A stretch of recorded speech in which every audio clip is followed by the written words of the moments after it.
मध्य प्रदेश में कोरोना ने पिछली बार के सारे रिकॉर्ड तोड़ दिए हैं। 2020 में कोविड की दर 11.2 थी, जो इस बार अप्रैल में 22% है।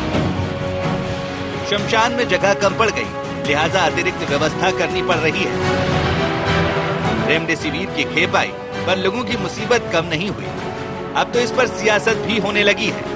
इंदौर में कांग्रेस विधायक के आंसू झलक पड़े। भारतीय जनता पार्टी के लोग एक भी आगे नहीं आ रहे, काम करने को तैयार नहीं है। लेकिन मेरे परिवार के लोगों को बाहर करते उसके बाजू में लगाओ तो भारतीय जनता पार्टी को कोटा में रोटेंगी करो, जनता इसका जवाब देगी।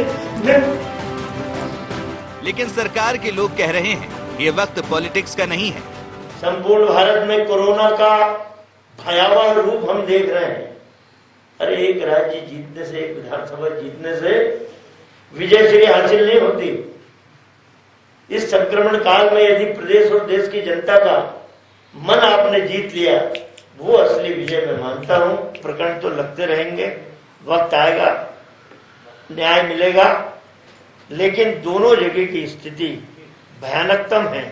भले 1 घंटे के लिए जाओ, थोड़ा नागरिकों को साहस बना के आओ, उदाहरण प्रस्तुत करके आओ। कांग्रेस का प्रतिनिधिमंडल मुझसे मिलने आया, उन्होंने मुझसे आश्वस्त किया था कि इस संकट में ना तेरा ना मेरा, ना सत्ता ना विपक्ष, ये संकट हम सबको मिलकर करना, सहयोग की बात की। इसमें मैं उनसे अनुरोध कर रहा हूँ आपके माध्यम से, ये समय राजनीति करने का नहीं है, ये समय है सेवा करने का, सहयोग करने का, समन्वय का, सामंजस्य का, ये समय है। इसमें राजनीति उनको बिल्कुल नहीं करना चाहिए। कोविड से बचाव की सरकार सारे जतन कर रही है।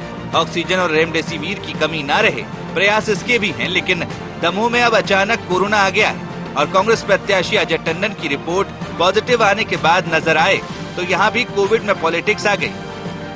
लगातार अगर हम प्रयास करें तो ये संभव है कि एकदम तेजी से जो संक्रमित भाई बहनों की संख्या बढ़ रही है उस पर हम नियंत्रण कर पाए।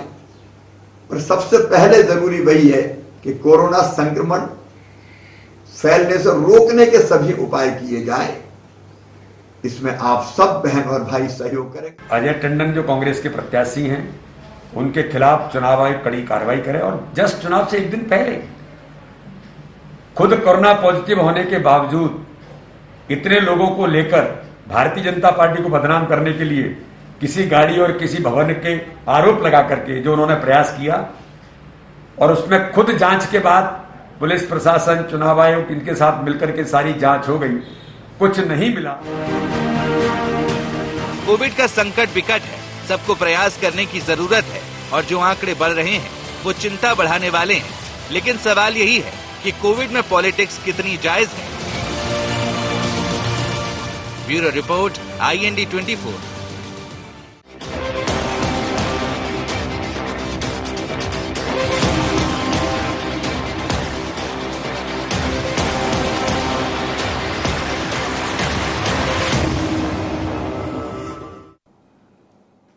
नमस्कार, IND एजेंडा कोविड पॉलिटिक्स में आपका स्वागत है। मैं हूं आपके साथ नवीन पुरोहित। चर्चा को विस्तार देंगे, उसके पहले IND एजेंडा के मुख्य बिंदुओं की तरफ एक निगाह डालते हैं। क्या सरकार के प्रयासों से जनता को मिल पाएगी राहत? कोविड पॉजिटिव होने के बाद भी क्यों नजर आए अजय टंडन? कांग्रेस विधायक संजय शुक्ला के आरोप कितने जायज? कोविड के दौर में सियासत में पॉलिटिक्स कितनी सही? नमस्कार, इन्हीं सवालों के साथ आपका चर्चा में पुनः स्वागत है। मैं हूं आपके साथ नवीन पुरोहित। जिस प्रकार से एक महामारी से पूरा देश जूझ रहा है, मध्य प्रदेश भी जूझ रहा है, इस समय आरोप प्रत्यारोप लगाने भर से काम नहीं चलने वाला, सरकारों पर सवाल उठाने से काम नहीं चलने वाला। जिम्मेदारी उठाने की बात है। चुनाव के दौरान जिस प्रकार की रैलियां हुई, जिस प्रकार के रोड शो हुए, तो 2 गज दूरी और सोशल डिस्टेंसिंग, इन सारे टर्म्स का, इन सारे एहतियातों की जमकर धज्जियां उड़ी। और अब दमोह में चुनाव के बाद निश्चित रूप से दमोह एक हॉट स्पॉट के रूप में उभरेगा। जो कोविड की संक्रमण दर है, अंदाजा लगाना मुश्किल है कि किस गति से बढ़ रही है और जो वायरस के नए स्ट्रेन का अटैक हुआ है, वैक्सीनेशन चल रहा है, सरकार सारी चीज़ें मुहैया करा रही है, लेकिन ऐन वक्त पर बिल्कुल ऐसी स्थिति है कि जब हम राहत का इंतज़ार कर रहे थे तब आफत आ गई और निश्चित रूप से अब उस आफत से युद्ध स्तर पर निपटने की सरकार प्रयास कर रही है, लेकिन ये प्रयास कई जगहों पर नाकाफी दिखाई दे रहे हैं। इन प्रयासों पर ना राजनीति ना हो, इन प्रयासों पर सहयोग की भावना हो। जहां सरकार को विपक्ष की ज़रूरत है, विपक्ष तन मन धन से सहयोग करे, क्योंकि ये लोगों की जान का सवाल है।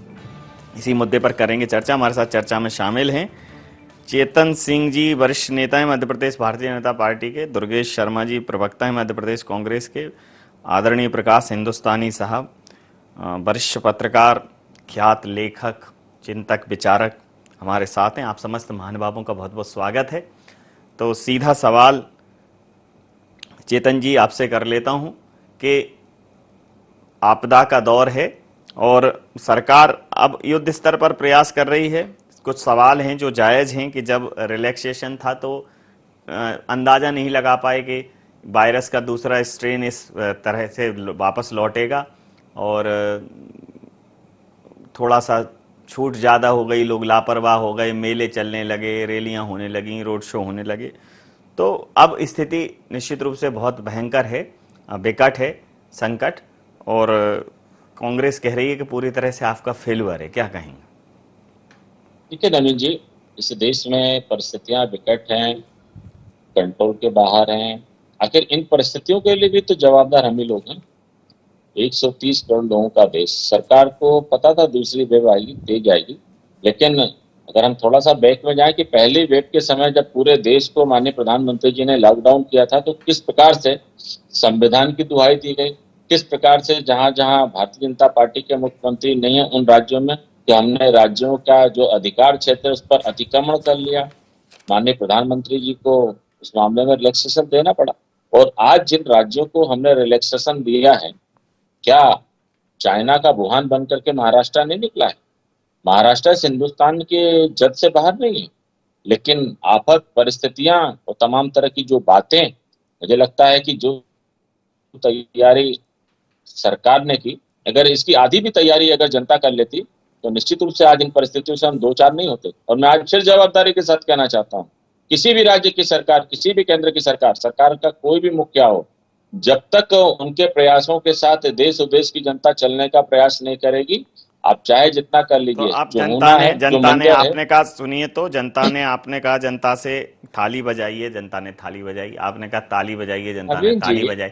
आपने कहा दिया जलाइए, जनता ने दिया जलाया। मेरी बात तो सुनिए, लेकिन आपने मास्क के लिए और 2 गज दूरी और मास्क जरूरी, एक तो ये जो सोशल डिस्टेंसिंग, इतने बड़े और खतरनाक शब्द गढ़ दिए, आदमी को समझ में आता है गांव में? छुआछूत है, भयानक संक्रामक है, ये सब सीधे सहज देशज शब्दों का इस्तेमाल करके लोगों तक जागरूकता पहुंचानी चाहिए थी। अब जब आप खुद ही रैलियां करने लगे तो आप कैसे कहोगे आपके मत रखो आप डिस्टेंस? ऐसा है नवीन जी, थाली बजाना, दिया लगाना, यही तो हमारा ग्रामीण परिवेश है, यही तो एक जन जागरण का तरीका था। जिस तरीके की आप बात कर रहे हैं कि गांव के लोग नहीं समझते, गांव के लोग यही समझते हैं। और जो आप कह रहे हो ये लोकतंत्र का तकाजा है। आज आप देख लीजिए कि मध्य प्रदेश में अभी 20 दिन पहले कांग्रेस के क्या सब जी आ रहे हैं। आखिर इस लोकतंत्र में कितना भी आप कर लो, आरोप प्रत्यारोप की जो राजनीति, जो लाशों पे राजनीति करने का काम जो वर्षों से पार्टी जिसका नाम है कांग्रेस आई जो करती आ रही है, वो अपनी आदतों से बाज नहीं है। आजाद हिंदुस्तान में 2014 तक कितने एम्स अस्पताल थे? 6 एम्स अस्पताल थे। एक कांग्रेस की प्रॉपर मंदिर को लेकर के, मंदिर के पीछे का जो दृश्य है वो दिखाने की कोशिश है कि हम अस्पतालों के लिए लड़े करते, हम स्कूल के लिए लड़े करते। अरे भैया, 2014 के बाद आज इसी देश में 22 एम्स अस्पताल हो गए हैं। आपके समय में 189 मेडिकल कॉलेज हुआ करते थे, इन 6 साल में जाकर के वो 279 पर फिगर आया है।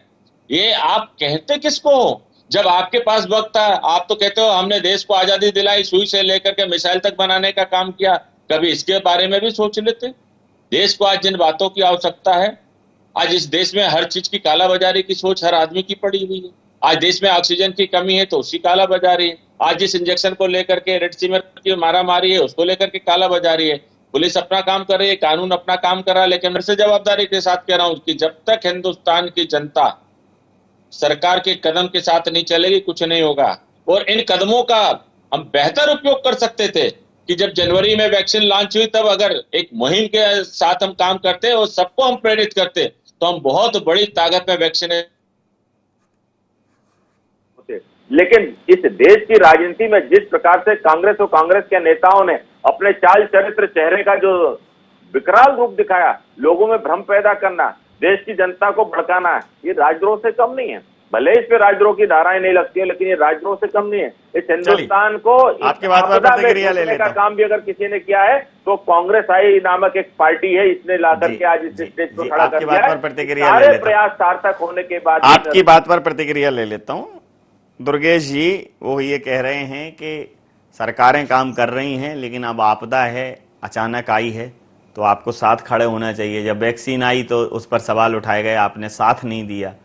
प्रधानमंत्री जी लगवाएं तब मानेंगे। कुछ लोगों ने कहा ये बीजेपी की वैक्सीन है, हालांकि इस टाइप के बयान आए थे। अखिलेश यादव जी ने कहा था कि मैं वैक्सीन बीजेपी की वैक्सीन नहीं लगवाऊंगा। अब वैक्सीन तो बीजेपी की नहीं थी। तो आपकी प्रतिक्रिया चाहूंगा कि निश्चित रूप से सवाल जायज है, लेकिन इस वक्त सवाल उठाने का नहीं है। ये वक्त है अपने करनी से जवाब देने का कि देखिए हम सरकार में भी नहीं है तब भी हम ये कर रहे हैं। और कई राज्यों में तो आप हैं, मतलब ठीक है केंद्र में नहीं है, लेकिन कई संघीय ढांचों में, राज्यों में तो आपकी भूमिका है। छत्तीसगढ़ है। बिल्कुल जी जी बिल्कुल बिल्कुल। नवीन जी, सबसे पहले तो यदि मेरा घर और चेतन जी का घर अगल बगल में हो और यदि भूकंप आ जाए और दोनों के घर यदि गिर जाते हैं तो चेतन जी अपने परिवार को बचाने का काम करेंगे, मैं मेरे परिवार को बचाने का पहले काम करूंगा। जब दूसरे को अपने परिवार को बचा लूंगा तब मैं चेतन जी की तरफ देखूंगा या चेतन जी मेरी तरफ देखेंगे। उससे पहले किसी भी स्थिति में हम एक दूसरे के प्रति नहीं देखेंगे। और आज स्थिति यह है कि मेरा मध्य प्रदेश, मैं जिस प्रदेश में रहता हूं या जिस शहर में रहता हूं वो पूरी तरह से आग के हवाले है, वो पूरी तरह जल रहा है। अस्पतालों में यहां पर बेड नहीं है, ऑक्सीजन के कारण मृत्यु हो रही है। शमशान भूमि में शमशान पे जगह नहीं है, और जहां जगह है वहां लकड़ी के लिए रिश्वत ली जा रही है। ग्वालियर का वो है, उस पर सरकार अधिकारियों ने केस भी दर्ज किया है। वहां शमशान भूमि में लकड़ी देने से पहले अलग से रिश्वत मांगी गई। अब वो ये सरकार का एजेंडा थोड़ी, अभी तो रिश्वतखोर की कोई प्रजाति थोड़ी होती, वो तो हर जगह पाए जाते हैं। सरकार उस पर एक्शन ले रही है। उस रिश्वतखोरी का क्या करेंगे? ये तो अब हमारे डीएनए में शामिल हो गया है ना भ्रष्टाचार। क्या करें? बिल्कुल बिल्कुल नवीन जी, डीएनए में शामिल है और सारे भ्रष्टाचारी हिंदुस्तान में कांग्रेस ने पैदा कर दिए। भारतीय जनता पार्टी उनको स्वच्छ करने में लगी है, गंगा जल की तरफ। ये आपसे किसने कहा कि कांग्रेस ने पैदा कर दी? ये किसने कहा? नहीं, मैं खुद कह रहा हूं साहब। ये तो अभी क्या है कि यदि कोई भी स्थिति आती है तो कांग्रेस उसके लिए पूरी तरह जवाबदेह है। ये भी कोई कौन कह रहा है? मैं मान रहा हूं कि हिंदुस्तान के अंदर आज जितनी भी समस्याएं आ रही हैं पिछले एक वर्ष के अंदर कोविड को देखते हुए, वो सारी समस्या कहीं ना कहीं से कांग्रेस ने पैदा करी है। भारतीय जनता पार्टी तो साहब गंगा की तरह पवित्र है, और उनके मुख्यमंत्री ने कह भी दिया कि गंगा जी में डुबकी लगाओ तो किसी हालत में कोविड नहीं होगा। तो ये भारतीय जनता पार्टी सिर्फ एक बात बता दे कि बरसों बरस कांग्रेस ने तो कुछ नहीं किया, पर जब ये आपदा आई हिंदुस्तान के अंदर और पूरे विश्व के अंदर, एक साल पहले लॉकडाउन लगाया, सबने ऑब्जेक्शन उठाया, सारी बातें थी, क्योंकि उस समय कहा गया कि साहब ये परिस्थितियां हैं, हम इस वायरस को नहीं संभाल सकते, लॉकडाउन करना है। क्या एक साल में WHO के बोलने के बावजूद सरकार ने कुछ इसके लिए लड़ने की व्यवस्था करी? भैया कह रहे थे कि वैक्सीन लगवा लेते तो ऐसा होता, और आपने भी उसके उदाहरण दिए। अभी सब लोग वैक्सीन सेंटर पे जा रहे हैं, वैक्सीन की कमी आ रही है, तो वो क्या कांग्रेस ने कमी करा दी, या कांग्रेस के कारण वैक्सीन नहीं बन रही थी? जब वैक्सीन बन गई तो बन गई, आपने विदेशों को क्यों बांट दी भैया, पहले अपने देशवासियों को लगाने के बजाय? ये बात ठीक कही आपने। फिर आप दूसरी बात कह रहे हैं कि साहब रेमडेसिविर जो है इंजेक्शन है उसका कालाबाजारी हो रही है। सत्ता में कौन बैठा है? प्रशासन कौन संभाल रहा है? क्या दुर्गेश शर्मा संभाल रहे हैं या नवीन जी संभाल रहे हैं? ये काम प्रशासन में बैठे हुए माननीय शिवराज सिंह चौहान जी का है। और मैंने एक नहीं कई चैनलों पे मध्य प्रदेश के अंदर स्टिंग ऑपरेशन देखे हैं कि अस्पताल के अंदर 20-20, 25-25 हजार रुपए में इंजेक्शन उपलब्ध है। सरकार को इसकी खबर नहीं मिल रही तो कौन जवाब दे? प्रतिक्रिया ले लेता हूं आप दोनों लोगों की बात पर, एक निष्पक्ष प्रतिक्रिया, एक स्वच्छ विश्लेषण और एक सुझाव भी सकारात्मक। आदरणीय प्रकाश हिंदुस्तानी साहब जुड़े हुए हैं। सर, हिंदुस्तान को इस वक्त वाकई में प्रकाश की जरूरत है। जिस प्रकार का राजनीतिक अंधेरा फैला हुआ है, फिर छाया है वही अंधेरा और सो गया है सूरज मेरा, इंतजार करते करते ही सारी उम्र कटी जाती है, वैसी स्थिति बन रही है। तो आपसे जानना चाहूंगा कि इस समय ये तो जो यक्ष हैं या परिस्थितियां, ये तो सवाल जवाब होते रहेंगे, लेकिन वाकई में क्या होना चाहिए? नवीन जी, होना ये चाहिए था कि सरकार को जितनी जल्दी जागरूक होना चाहिए था, नहीं हुई है। सरकार को जो कदम उठाने चाहिए थे वो उठाए नहीं और देरी हुई। जब लॉकडाउन पिछले साल लगा था तो उसका आशय ये था कि हमारी सरकार ने तैयारी नहीं की, सरकार को तैयारी करने के लिए टाइम चाहिए था, वो टाइम लोगों ने दिया। उसके बाद अब फिर अगर ये लॉकडाउन की स्थिति होती है, इसका नाम दिया गया कोरोना कर्फ्यू, तो ये बड़ा अजीब है कि ये स्थिति क्यों आई। सवाल ये कि अभी हमारे बीजेपी के साथी ने कहा कि 22 एम्स बने। 2014 के बाद कितने एम्स बने साहब? 2014 में घोषणा की गई थी कि 4 एम्स बनेंगे, 2015 में की गई कि 3 बनेंगे, 2017 में कहा कि 2 बनेंगे, फिर 2018 में कहा गया कि हम 20 बनाएंगे, और एक भी उनमें से एक भी एम्स अभी चालू नहीं हुआ। आप सोचिए कि अगर जो कोरोना जैसे संक्रमण के वक्त हमारी प्राथमिकता अस्पताल नहीं है, हम केवल अस्पतालों की घोषणा करते हैं, फिर कहा गया पिछले साल कि हम मार्च 2021 तक सारे एम्स चालू कर देंगे। किसी एम्स में जमीन अलॉट नहीं हुई है, कहीं बिल्डिंग नहीं बनी है, कहीं तो कागज पर ही है। तो हमारी प्राथमिकता स्वास्थ्य होनी चाहिए, जनता का स्वास्थ्य होना चाहिए, जो हमारी तरफ नहीं है। और जहां तक राजनीति की बात है तो राजनीति क्यों नहीं होनी चाहिए? लोगों की जिंदगी से जुड़ा मामला है, इसमें राजनीति होनी चाहिए। और राजनीति किस बात के लिए? राजनीति किस बात के लिए? क्या हवाई जहाज में घूमने के लिए? अभी एक और दुखद स्थिति नवीन जी ये रही कि आज मुख्यमंत्री शिवराज सिंह चौहान ने इंदौर में कोरोना केंद्र में फोन लगाया, आधे घंटे तक उनकी बात फोन पे नहीं हो पाई। तो आप कल्पना कर सकते कि अगर राज्य का मुख्यमंत्री कोरोना केंद्र में अगर बातचीत करना चाहे कि क्या हालचाल है, तो अगर मुख्यमंत्री को आधा घंटा लगता था, आप अंदाज लगा सकते कि आम आदमी को क्या लगेगा। मैंने आज 1075 पर ऐसे ही फोन लगाया, मुझे कोई जरूरत नहीं, मैंने कहा कि बताइए क्या स्थिति है, तो उन्होंने कहा पेशेंट को ले आइए तब हम बताएंगे कि आपको कहां जाना है। मतलब एक पेशेंट को भोपाल से या किसी दूसरे शहर से, बड़वानी, खरगोन, खंडवा से आया, उसे लेकर भटकते रहे। तो ये स्थितियां दुर्भाग्यपूर्ण है और प्राथमिक सबसे पहली प्राथमिकता जनता की सेहत होनी चाहिए। आपने भी बहुत अच्छी बात कही नवीन जी कि इसमें जनता दोषी। अरे भाई, अस्पताल बनाना आपके हाथ में है, पीएम केयर फंड आपके हाथ में है, 20 लाख करोड़ की बात आपने की थी, वो फंड आपने कहां दिया, किसकी जेब में गया आप जाने। वैक्सीनेशन के लिए जो प्रयास आपने किए उनका क्या हश्र हुआ? वैक्सीनेशन पर सवाल उठ रहे हैं, कोविशील्ड पर रोक लगाने की मांग हो रही है। तो इन तमाम मुद्दों पर हमारी सरकार को सोचना चाहिए। और राजनीति अगर जनता से जुड़े मुद्दों पर, जनता के जीवन और मौत पर नहीं होगी तो फिर कब होगी? राजनीति किस लिए है? राजनीति जरूर होनी चाहिए। जनता को सामने आकर पूछना चाहिए सरकार से कि ये व्यवस्था क्या करें। आपने कहा मुंह पे मास्क बांध लो, लोगों ने मास्क बांध लिया। जिन्होंने मास्क नहीं बांधा, मजबूरीवश या कहीं जा रहे थे, तो उनके साथ पुलिस का बर्ताव जो हुआ, शर्मनाक बर्ताव हुआ, मारपीट हुई। तो ये कौन सी मानवीयता है? दुनिया के किस देश में ऐसा हुआ है? स्वीडन जैसे देश का हवाला दिया जा सकता है जहां पर एक भी व्यक्ति की मृत्यु नहीं हुई है और वहां लॉकडाउन भी नहीं हुआ, क्योंकि स्वास्थ्य व्यवस्था अच्छी है। कई देशों में हमेशा कहा जाता है कि आप कहेंगे अमेरिका, हमारा देश की आबादी ज्यादा है, तो हमारे यहाँ वर्कर भी तो ज्यादा है, हमारे यहाँ डॉक्टर्स भी ज्यादा हैं, हम पूरी दुनिया में नर्सें भारत से जाती हैं, तो हमारे पास जो लोग संसाधन भी तो ज्यादा हैं। ये हम क्यों भूलते हैं? नवीन जी। चेतन जी क्या कहेंगे? जागृत हुई चेतना? नवीन जी, हर बातों को बैठ करके केवल कह देना बहुत आसान है। इस हिंदुस्तान यही तो कह रहे हैं सर, मेडिकल फैकल्टी है, यही तो कह रहे हैं, मैं भी वही कह रहा हूँ, यही इस देश में कितनी मेडिकल फैकल्टी और कितनी तो फैसिलिटी है, आप भी जानते हो, मैं भी जानता हूँ। यही तो कह रहे हैं, प्राकृतिक आपदा आपके हाथ में है तो करिए ना आप। अरे भैया, यही तो कह रहे सरकार हैं। कोई आप अलाउद्दीन का चिराग लेकर के नहीं बैठी प्रकाश जी कि 24 घंटे में सारी अरे अलाउद्दीन व्यवस्थाएं के अपने आप चिराग नहीं है। डेवलप हो जाए। ये सुनामी है, ये सुनामी के दौर को हम 35,000 सबको करोड़ फेस कहाँ करना है? पड़ेगा। मैं सब फिर से पीएम कहूंगा, केयर इस फंड के दौर को 35,000 सबको करोड़ फेस कहाँ करना है? पड़ेगा प्रकाश जी। ये केवल आपने बैठ अलग-अलग करके और कंपनियों लिख से देने जो से काम नहीं हो जाता है। ये जो सारे ऑक्सीजन तंत्र के करने पड़ते वेंटिलेटर बनाने के हैं। समझौते एक किए चीज, थे। एक रोड़ा जब आदमी जोड़ता है तब जाकर के मकान खड़ा होता है। माफ करना, आपको बुरा लग रहा होगा। इस हिंदुस्तान में आप मेरे से पूछ रहे हैं ना कि 2006 के बाद कौन से एम्स चालू हुए। ऋषिकेश का एम्स अभी चालू हुआ है, रायपुर का एम्स अभी चालू हुआ है, भोपाल का एम्स भी लगभग अभी चालू हुआ है।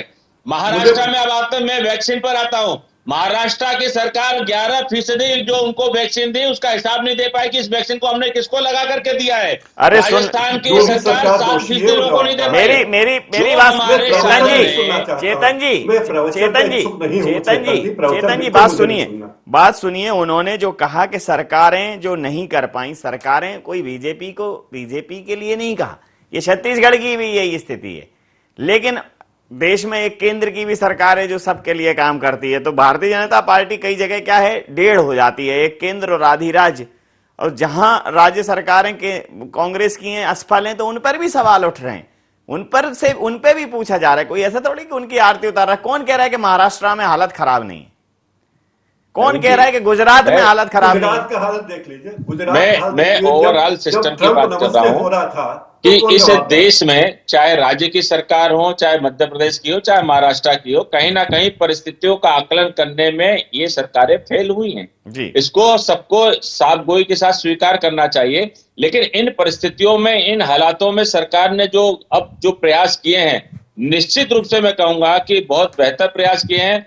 हालांकि मेरे मित्र इससे सहमत नहीं होंगे कि कालाबाजारी नहीं हो रही है, मैं भी इससे सहमत नहीं हूं, निश्चित रूप से हो रही है। लेकिन जो लोग कालाबाजारी कर रहे हैं उस पर ये कानून का काम है, कानून अपना काम करेगा। लेकिन आज मैं लाशों पर राजनीति करूं, आज मैं व्यवस्थाओं को लेकर के केवल कमेंट्स करूं, कमेंट्स करना इस हिंदुस्तान में बहुत आसान है। उसको लेकर के कोई चीज डेवलप करना, किसी चीज को खड़ा करना, नवीन जी, क्या एक दिन में 1000 लोगों का अस्पताल खड़ा हो सकता है क्या? आज जिस प्रकार की सुनामी चल रही है, जिस प्रकार की वेग नहीं, अरे इमरजेंसी हॉस्पिटल होते हैं ना, खड़े करने पड़ेंगे। कहां से लाओगे स्टाफ? इस देश में डॉक्टर्स नहीं है, इस देश में पैरामेडिकल स्टाफ नहीं है, इस देश में आज भी जुड़ा हड़ताल करने की बात करता है, जब देश कोरोना के संक्रमण के उस दौर से गुजर रहा है जहां विश्व में सर्वाधिक क्षति हमको हो रही है। किस तरह की समस्याएं बहुत हैं, किसको करे? सरकार को इसमें लगाना पड़ता है। ये सारी परिस्थितियों में भी सरकार जो कर सकती है करने का प्रयास करे। आप सवाल के अलावा आपके पास कोई अब क्या करें? आज की परिस्थिति में क्या करें? बिल्कुल नवीन जी, आज परिस्थिति वही आ गई है जो आज से 1 साल पहले था। हम जैसा वह चेतन जी बार बार कह रहे हैं सुनामी है या तूफान, मतलब ये ना सुनामी है ना तूफान। हाँ, 1 साल पहले जरूर ये सुनामी था क्योंकि अचानक से आया। आज हमको सबको 1 साल से मालूम था कि हिंदुस्तान हो या विश्व हो, सब जगह एक बीमारी है जो कभी भी पलट सकती है। WHO बार बार इसके लिए आगाह कर रहा था कि इसका नया वायरस आएगा और बहुत तेजी से आएगा, तेजी से फैलेगा। उसके बावजूद भी हमने कोई व्यवस्था नहीं करी। जैसा चेतन जी कह रहे हैं, एक दिन में कुछ नहीं हो सकता। छत्तीसगढ़ का यदि परिस्थितियां खराब है तो उदाहरण भी है कि उन्होंने अस्पताल एक 15 दिन के अंदर खड़ा करके दिखा भी दिया है और वो अस्पताल वर्किंग में भी आ गया है। वहाँ डॉक्टर्स भी हैं और सारी ऑक्सीजन से लेके सारी जो सुविधाएं हैं यही तो है जो सच है वो बताना नहीं चाहते हो। भाई आप सुन रहे थे, मैं सुन रहा था, आप सुन ले, फिर उसके बाद खूब मजे से जवाब दीजिए, मैं सुनूंगा। ये झूठ क्या ही परोसना है तो परोसिए आप। अब ठीक है, मैंने झूठ परोस दिया। छत्तीसगढ़ में अस्पताल नहीं बना होगा आपकी नजर में, पर मेरे को जानकारी में है और पूरे मीडिया और पूरे समाज को मालूम है कि छत्तीसगढ़ ने तत्काल प्रभाव से एक बहुत अच्छा और बढ़िया अस्पताल, भले अस्थायी अस्पताल बनाया, पर कोविड से लड़ने के लिए अपनी तैयारी कर ली और उससे लड़ रहे हैं। आज मध्य प्रदेश के अंदर जो शिवराज सिंह चौहान जी ने 10 सितंबर को घोषणा करी, 27 अक्टूबर को भूमि आवंटित करी 11 एकड़, 24 दिसंबर को वे वहां नारियल फोड़ आए। भैया इतने दिन में फिर ऑक्सीजन का जो ट्रीटमेंट प्लांट बनना था आइनॉक्स कंपनी का, जो शिवराज सिंह चौहान जी ने नारियल फोड़ा था, वहां पर वो कोई काम प्रारंभ क्यों नहीं हुआ? अभी बहुत 10 से 15 दिन पहले बाउंड्री वाल का काम शुरू हुआ। जब मैं वहां जाके पहुंचा तो सवाल कुछ बहुत नहीं है था। दुर्गेश जी। और आदरणीय नवीन जी, लास्ट मैं बता दूं, मैं अधिकारियों के पास जब गया तो अधिकारियों ने जो बोला मैंने सार्वजनिक किया वही वीडियो, उन्हीं का वर्जन। मतलब मैं झूठ नहीं बोल रहा हूं, जैसा चेतन जी ने कह दिया छत्तीसगढ़ तो हम झूठ बोल रहे हैं। अब छत्तीसगढ़ और मध्य प्रदेश और गुजरात और राजस्थान या महाराष्ट्र, ये सब हिंदुस्तान के अंदर आते हैं। मैं समझ लेता हूं। आदरणीय नवीन जी, समझ ले किस बात को। आज समस्या इस बात पे है कि मैं इस बात को समझ लेता हूं कि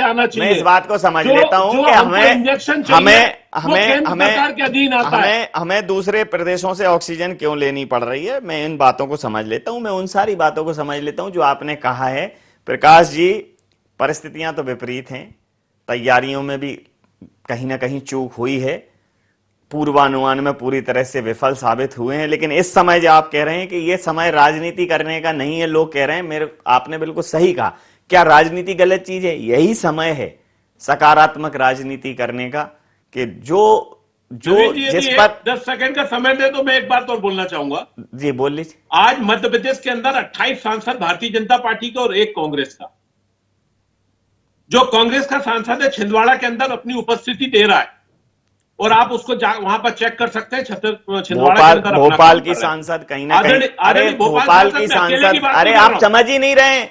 भोपाल की सांसद भी कहीं ना कहीं त्रिकाल संध्या कर रही होंगी, वो मंत्र वगैरह करके एक ऐसा बनाएंगी, वो कुछ ना कुछ वो करती हैं। मतलब आप क्या जानो, आपके एक सांसद है, हमने हमारे एक सांसद को इसी कोविड में जनता की सेवा के बीच में खोया है, और दूसरे भी हमारे सांसद वेंटिलेटर पर हैं विदिशा के। इस तरह की बातें करते हो क्या? भारतीय जनता पार्टी के सांसदों को जनता ने घर से उठा करके बिठा दिया है।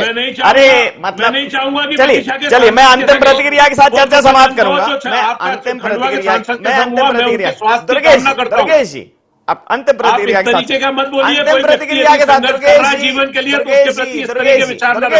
जी अंतिम प्रतिक्रिया के साथ। अरे मान जाइए आप दोनों लोग, भारतीय जनता पार्टी के सारे सांसद एयर कंडीशन में बैठ करके इस चर्चा का कोई समाधान नहीं। मैं जरा समझ लेता हूं प्रकाश जी, जैसा आपने कहा, मैं पूरी आपकी बात से 100% सहमत हूं कि यही वक्त है राजनीति करने का और सकारात्मक राजनीति करने का। सबके पास अपनी अपनी विधायक निधि है, सांसद निधि है, अपनी व्यवस्थाएं। इस समय जनता की जिंदगी बचाने के लिए जो जनप्रतिनिधि जो कुछ कर सकते हैं उन्हें करना ही चाहिए। सरकारों को इस विषय में सर्वदलीय बैठक करके बातचीत करनी चाहिए। अगर कांग्रेस के विधायक संजय शुक्ला कर सकते हैं तो बीजेपी के भी विधायक कर सकते हैं। यह स्वेच्छा का विषय नहीं होना चाहिए, अब इस पर एक सामूहिक निर्णय हो जाना चाहिए। और बिल्कुल ये एक विषय, आपकी प्रतिक्रिया के साथ चर्चा समाप्त करूंगा। संजय शुक्ला ने अपनी विधायक निधि से तो की सारी राशि तो दे ही दी है, खुद के प्रयासों से भी उन्होंने काम किया, अच्छा काम किया है ये। और ये दुर्भाग्यपूर्ण की राजनीति यहां आती है कि अगर कांग्रेस के विधायक के क्षेत्र में काम हो रहा है तो वो क्रेडिट ले जाएगा, या छिंदवाड़ा में काम हो रहा है तो वहां का सांसद क्रेडिट ले जाएगा। ये राजनीति है। राजनीति ये नहीं कि आपने काम क्यों किया, सवाल की काम नहीं करने देने पे जो राजनीति हो रही है ये नहीं होनी चाहिए। हमारे नेता हमारे हैं। संजय शुक्ला के बेटे अस्पताल में भर्ती है, वो कोविड ग्रस्त, उनके पिता ग्रस्त हैं, अस्वस्थ हैं, फिर भी लोग सामने आ रहे हैं, अच्छी बात है। एक बात और नवीन जी, अगर सोनू सूद मुंबई में बैठकर, जो पंजाब का व्यक्ति हमारे राज्य के लोगों की मदद करने को तैयार है, तो हमारे यहाँ के उद्योगपति, हमारे नेता, हमारे मंत्री, हमारे सांसद क्यों नहीं है? ये बात मेरी समझ से परे।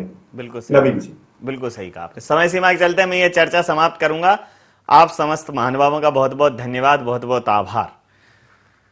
तो कोरोना का जो कहर है वो अपने चरम पर है, और सवाल ये है कि जो हमारे खैर ख्वाह हैं वो कहां हैं। सिर्फ सरकार ही नहीं, सिर्फ मुख्यमंत्री नहीं, विपक्ष की भी भूमिका है, नेता प्रतिपक्ष की भी भूमिका है, कांग्रेस के विधायक की भी भूमिका है, भारतीय जनता पार्टी के विधायक की भी भूमिका है।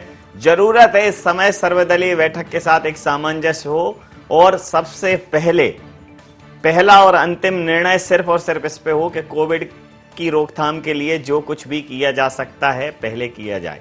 जान है तभी जहान है, ये समझना पड़ेगा सरकारों को। और ये इस जान है तभी जहान है, और ये निश्चित रूप से इस समय राजनीतिक दलों का इम्तिहान है। ये इम्तिहान भी है जनता के सामने। ये सब जो चल रहा है, इस पर जनता कहीं ना कहीं सोचने को बेबस हो रही होगी, समझ रही होगी कि जो कहा जा रहा है और जो हो रहा है उसमें कितना अंतर है। आई इंडिया एजेंडा में इतना ही। आप बने रहिए आई इंडिया 24 के साथ और देखते रहिए आई इंडिया 24। नमस्कार।